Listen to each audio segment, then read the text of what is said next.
आणि यानंतर पुन्हा एकदा आपण दिल्लीमध्ये जातोय, कारण दिल्लीमध्ये राहुल गांधींना पोलिसांनी पकडलेलं होतं। ते पंतप्रधान मोदींच्या घराबाहेर आंदोलन करत होते आणि राहुल गांधींना छत्रसाल स्टेडियम परिसरामध्ये पोलीस घेऊन पोहोचलेले आहेत। या छत्रसाल स्टेडियम जवळ काँग्रेस कार्यकर्त्यांनी पोलिसांची व्हॅन रोखून धरली आहे। दरम्यान आम्हाला अटक करा किंवा आम्हाला तुरुंगात टाका, काहीही फरक पडत नाही, या आशयाची पोस्ट राहुल गांधींनी आपल्या व्हॉट्सॲपवरनं शेअर केलेली आहे।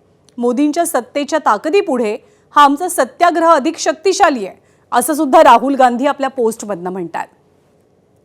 जंतर मंतरवरती अभिजित दिपकेंचं आंदोलन सुरू आहे। सोनम वांगचुक यांचं सुद्धा अन्नत्याग आंदोलन सुरूच आहे। या सगळ्या आंदोलनाला पाठिंबा देण्यासाठी राहुल गांधी, प्रियंका गांधी, काँग्रेसचे खासदार, काँग्रेसचे नेते या सर्वांनी आज पंतप्रधान नरेंद्र मोदी यांच्या घरासमोर तब्बल 3-3.5 तास निदर्शनं केली।